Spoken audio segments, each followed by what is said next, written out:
I couldn't. I love the night. That's the only time I feel really alive. That's what David wanted. Blood, I was to find, was a necessity as well. A vampire in love with a slayer. It's rather poetic. I am the monster the breathing men would kill. I am Dracula.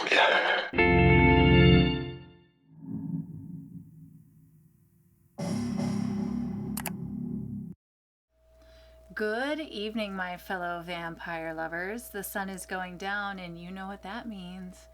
It's time for me to record another episode of my podcast, The Beautiful Dead. As always, I'm your host, Lena Nazari, and if you are not following me on Instagram, you are missing out, because when this episode drops, I don't know exactly when I'm going to do it. So normally I would do it Sunday night, but that is going to line up with November the 2nd, which would be the day I am recovering from the Vampire Masquerade Ball in New Orleans. So I don't know if I'll be up to being in the chat. So if I've scheduled it and it's premiering and I'm not in the chat, that's because I'm still recovering. But if not, I'm doing it from New Orleans. And if you're not following me on Instagram, you missed all of the pictures from Halloween in the French Quarter and the Vampire Masquerade Ball. And I feel bad for you because I guarantee it's going to be incredible. So because it is officially November, we're done with the real stuff and we're back to reviewing movies. And everybody had such a good time with the viewer request month that we did a couple months ago. So I decided we were going to do it again. And this one is called At Dawn They Sleep. And this was recommended to me by @CountOrlox DX1. So thank you for Count Orlox for requesting something. I always want you guys to request it. Whether it turns out to be the best thing I've ever seen or the worst thing I've ever seen, I still want to do what you guys want to hear about. So I tracked this one down, got it on DVD, and watched it. It's been a little while since we said this, so let's say it again. Spoiler alert. If you have never seen this podcast, I talk about everything from beginning to end. I'm going to tell you everything, for better or for worse. So please be ready. I will be surprised if many people have seen this one because it is low budget, but I don't want to ruin it for you if you want to go see it. So just know that I'm going to talk about everything. Let's talk about it. We're back. We're back. All right, everybody. I have written down the summary as I watched it, but then I stopped. So any of my thoughts, any of the tropes I talk about at the end, I did not do any ratings on this one. I just couldn't, okay? We're not doing ratings. Sorry. But I will give you my thoughts. But when the thoughts portion happens, it's going to be completely off the cuff. So be prepared that it might be all over the place. But at least it's raw and it's real. It's not scripted. So let's talk about it. We open with the camera running over a naked woman right out of the gate. A man named Steven is paying a woman for what appears to be her services when he gets a call from a man named Ian and is told he needs to come to him because the deal went bad. And then he tells the girl she needs to go. We cut to Steven and Ian. They're with two other men, and Steven shoots one. The survivor is begging for his life and swearing that the missing kilos is not the result of him stealing from Steven and Ian, but Steven has a tape recording of this man offering exactly 5 kilos, which is what's missing, to Steven's competition, Billy Ray Douglas, and then Ian kills the man. A shootout ensues between Ian and Steven and some men, likely sent by Billy Ray. Steven and Ian survive the shootout. Opening credits.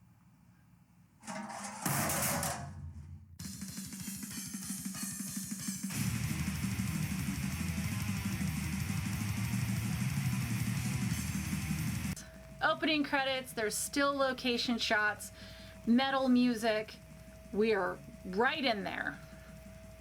So now we get a discussion between Steven and a guy named Rob, and they're talking about metal, and they talk some shit about Metallica, and then the conversation turns to business. And Steven admits that he had to kill some people, and this other man, Rob, is not happy about it.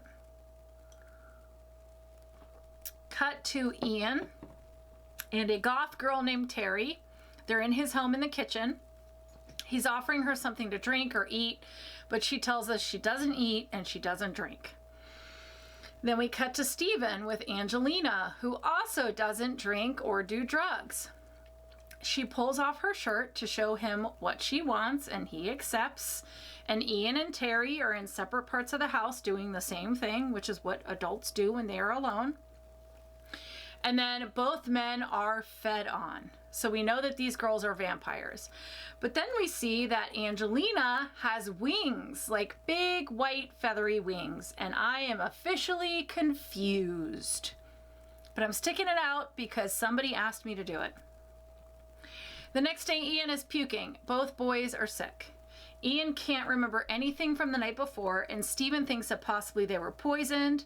Ian's having abdominal pain, and apparently the girls left at some point in the night. Later, they're playing pool in the basement, and Steven finds out that Ian is flying to Florida on the same night that Steven's getting a big shipment. I got a shipment coming in on the 26th. So you don't need me. I need you as backup. And he's so mad that he goes for a walk to calm down. In the sunlight, so we know he's not turned yet, and he's being followed. He runs, the car gives chase, taking out some plastic flamingos, busting through the wall of a house. Steven is shot in the chest by the driver, who is Rob, our guy that was shit-talking Metallica, who apparently works for Billy Ray. As Ian is driving Steven to the hospital, they see Rob walking, and Ian speeds up to him. Steven and Ian drag Rob into the woods and proceed to use an axe and a knife on him. So, Steven survives the gunshot wound. We're gonna assume it's because he's already started turning. That's what I'm gonna assume. So now it's nighttime. Ian is sniffing the air outside. Steven is inside. He faints. Ian grabs his stomach, falls to the ground. Both men are now undergoing some kind of change. Steven is gooey. Ian spits out milk and growls. Steven spits out blood.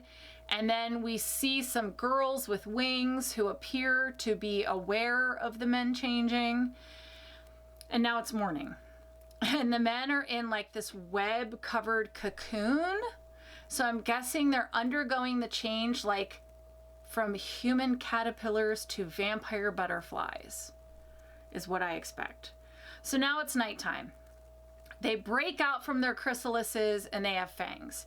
And they're naked. So we assume that the vampire transformation and the cocoons burn off their clothes. And they're pale, and they have super hearing and super smell. And Terry shows up, and she has wings. Pause. Okay, so you get turned by being bitten, because all we saw were bites. The turn happens like in a cocoon throughout a day. Okay. They have fangs. They're very pale, so we know that part. But then this girl shows up, but she has wings, but the boys don't. So you know what I know, okay? All right. So we find out that these are angels who are also vampires. What are angels doing going around breeding vampires? Aren't you supposed to be holy? You humans don't know anything about us. You're just a higher breed of monkeys, for Christ's sakes. So they are vampiric angels. Terry teaches us that Jesus was just a man, that crosses in holy water will do nothing to them, that angels hate humans, and they all drink blood, and the boys need to drink blood, and if they don't drink blood, they're going to lose control. So she sends them out to feed. Okay, so then they go out to feed very violently. They're ripping off heads, they're pulling out intestines, and they're ripping out throats. And as they're burying bodies, we see a nun who is seduced by one of the angels, I think.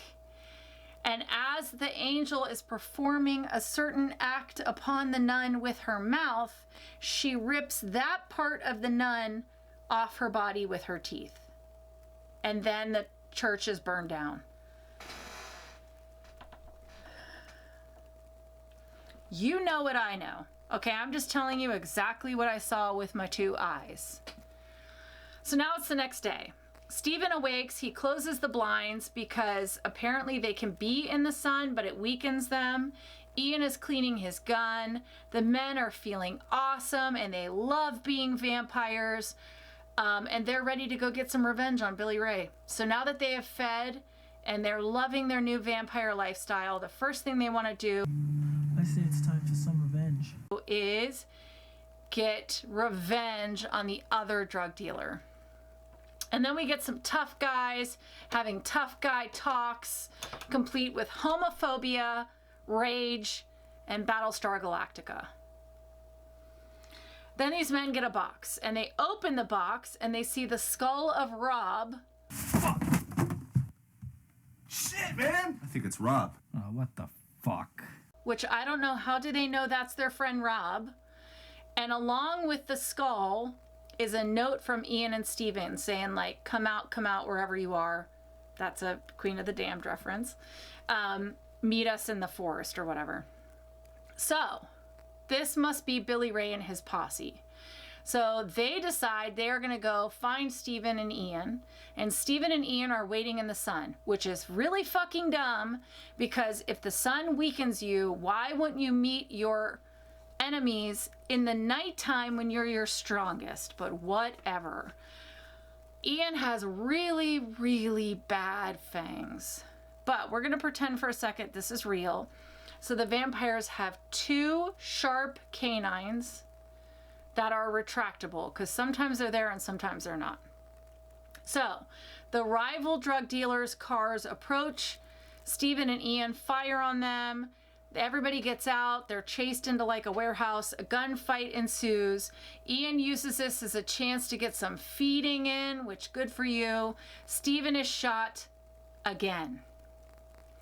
The boys win, they kill all their enemies, and then they sit by a fire when one of the angels arrives and reminds them that they have a job to do.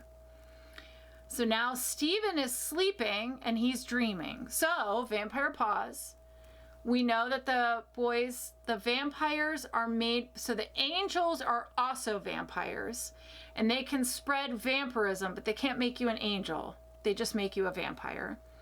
And they've turned the boys into vampires to help them with their mission. And now we know that vampires can dream. And in this dream, Steven sees a naked woman being molested by a demon. All right. So Steven is awakened from his nightmare and then attacked by a demon in his bedroom, who thankfully speaks English and explains everything to us. So he is there to make Steven an offer because he likes Steven's style. And he thinks that Steven's being wasted by the angels. The angels, who, by the way, are the ones that threw the demons into hell in the first place. The angels want to kill all of the humans to take over Earth, but the demons don't want the angels to do that. So the demon tells Steven that his immortality came with a price of his soul. And he's not really immortal, because if the bullet had pierced his heart, he'd be dead. And a soulless person who dies gets thrown into an eternity of blackness. So the demon is like, help me, and I will actually make you immortal. The demon wants Steven to kill an angel. And if the demon can feed on angel blood, then he can then be in their realm and now fight them hand to hand. The demon explains that he can turn Steven into a demon to fight the angels. Side note, the sound is so fucking bad. You can't turn on subtitles. Half of the lines are muffled and mumbled. And I had to watch this scene like 4 times because when the demon is trying to explain things, there's these thunderclaps that are over top of the lines. How the hell am I supposed to do that? They're a lot more powerful than I am. I will allow you to develop into a demon, but it will take some time. Are you interested? Or do you want to go on like a soulless slave? So some of this stuff I'm just guessing on, but I think this is what's happening. The thunderclaps are literally on top of the lines. But I will say the demon makeup for such a low budget was pretty solid, so I will give them that. Anywho, so Steven agrees to the plan, and he bares fangs to show how serious he is. The demon conjures up a demon parasite that then infects Steven, who pukes up blackish green goop and is then sent on his way. Ian is looking at either records or laser discs. At first I thought they were records, but then I saw they were horror movies and I was like, are they laser discs? So I guess now that all the other drug dealers are dead, he has nothing to do. So he takes a nap. Meanwhile, Steven is out hunting in the foggy darkness when he's attacked by another vampire who I think is the rival drug dealers.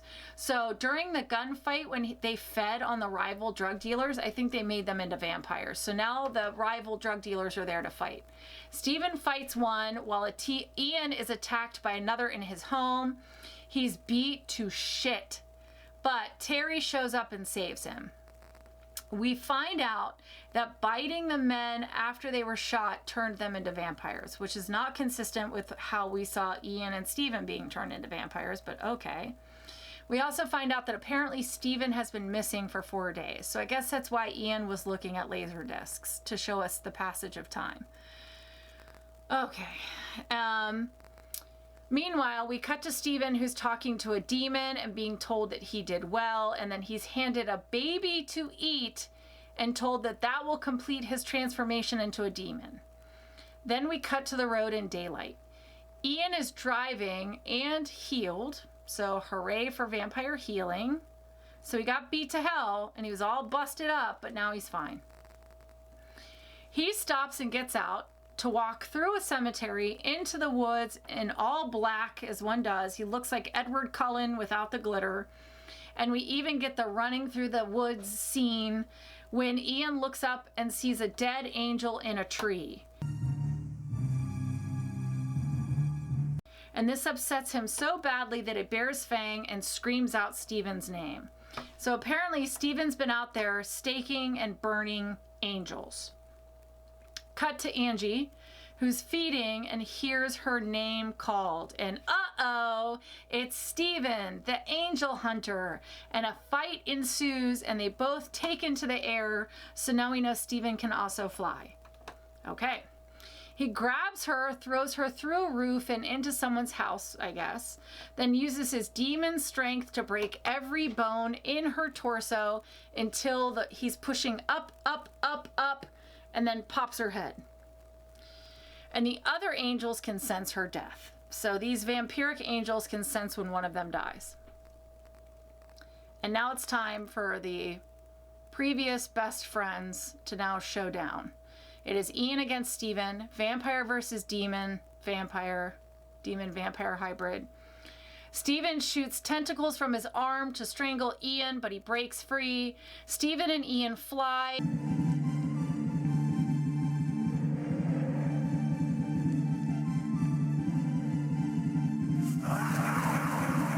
And their air wrestling throws them into the wall of a home and into someone's bedroom.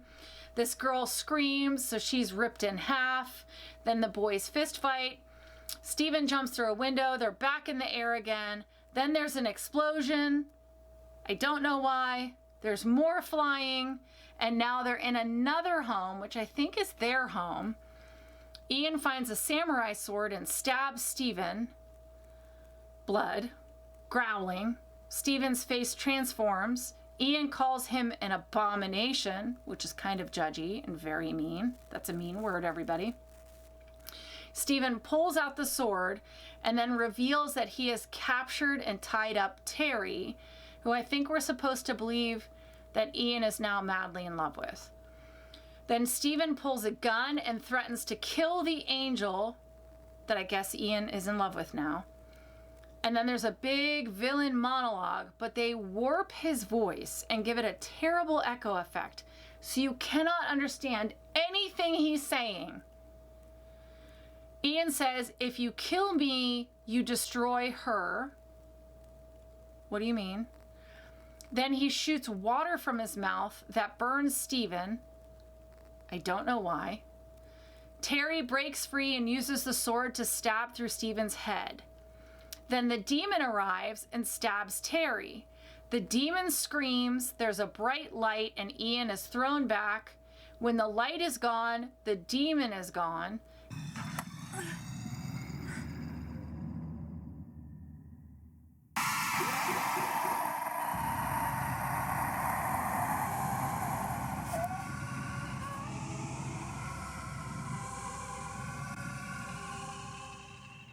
And Terry says, my time is up and you're coming with me.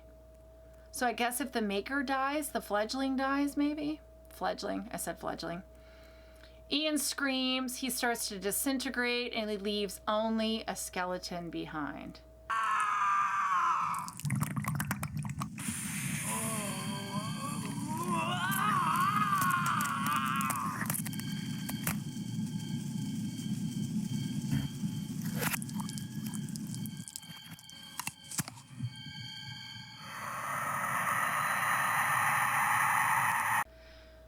So I thought that was the end, but no, we have more. The angels are talking. They know that Terry and Angeline are dead, and one of the angels says, we'll just have to try something new.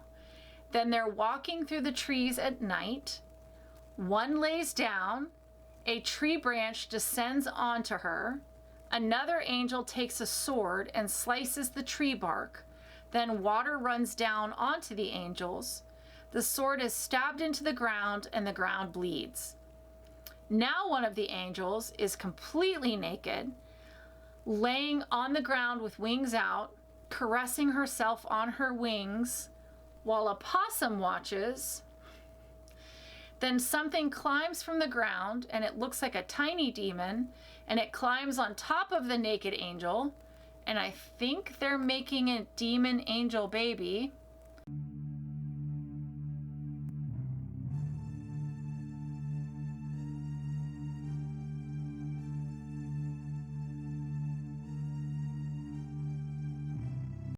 Then the demon dies, so I guess he's a one-pump chump.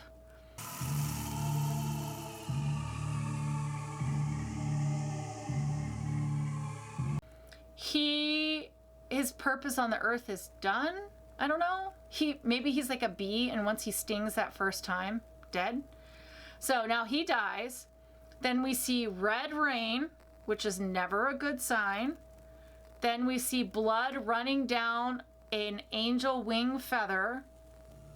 Credits. That's it.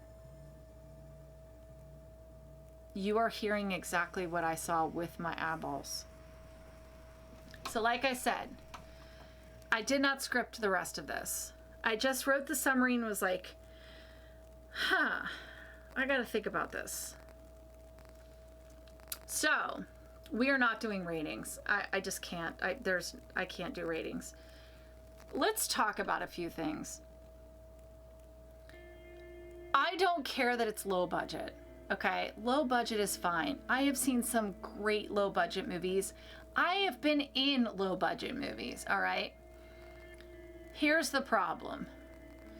One, so focused on violence and so focused on labias being ripped off and heads being blown up that you completely forgot the purpose, which was the story, okay? The story, to me, feels like they had an idea of what they wanted to say. They had an idea of the story they were telling, but they left the audience out. So to me, it felt like an inside joke. Like, why aren't you letting me in on the joke? I don't understand. So it's all over the place. I think they had a good idea. They were like, what if angels had vampiric tendencies, could pass on the vampire part, and like recruited a couple really bad humans to help them with their mission, which is to kill humans and take over the earth, but then the demons are getting involved and the demons want to stop them. Okay, there's an idea. The problem is you had the initial idea and then you stopped. So you just ran with that. And you had a bunch of like inside ideas, but you didn't grow it to include your audience. The sound is garbage. I can't understand half of the movie. There's mumbling, there's music that's too loud, sound effects that are too loud. I am missing the dialogue because the sound is so bad. Now, like I said, the demon makeup was great.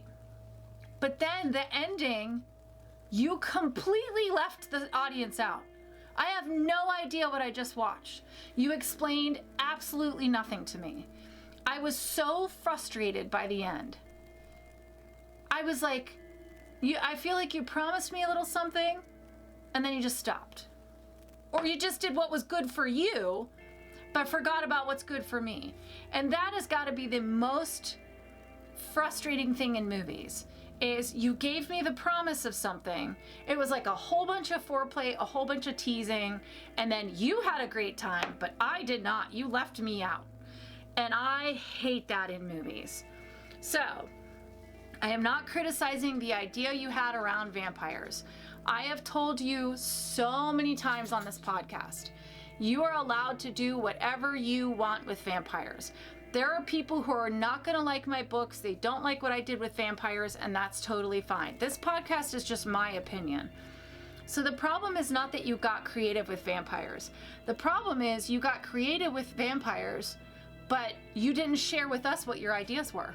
You didn't suss it out. You didn't make it clear to the rest of us. And that's where I got to give you a thumbs down. What is the point of having a great idea if you don't include the rest of us in it? So, like I said, this movie to me felt like a bunch of promises of an amazing night. And then when it came down to it, it was what you wanted, but it had nothing to do with what I wanted. So, thumbs down. We'll never watch it again. You know, I have watched it once to write the summary out. I have to watch it again to screen record, and then a third time to edit it. So that is more than enough time that I ever want to spend on this movie ever again. If these creators ever write a different movie, my advice is, please make sure you suss it out. Please make sure you answer all questions, you make it very clear, and please be very aware of your sound, because I couldn't hear half of what you were saying. So, again, not judging low budget, I've been in low budget, but I will never watch this again. So, all right. Next week, we're going to do another viewer's request. You need to go to my Instagram or look at my posts here on YouTube to see what I'm doing next, so that you can keep up with everything. Please go see what I'm doing in New Orleans, because I guarantee it was probably the best weekend of my whole life. And I'm sad spooky season is over. I'm sad November is over, but I'm pretty excited for 2026. So you guys let me know, what are your plans for 2026? What are you doing to wrap up 2025? What are you doing for the holidays? What would you like to see in 2026? Because all of this year is already planned out for the podcast. So you tell me what you want to see in 2026. In the meantime, keep your requests coming. Please don't let my thoughts dissuade you from sharing things that you love. Thank you for joining me every week. Obviously, I love you all because you support me doing this, which I just love. And I wish you wicked hugs and bloody kisses. Good evening.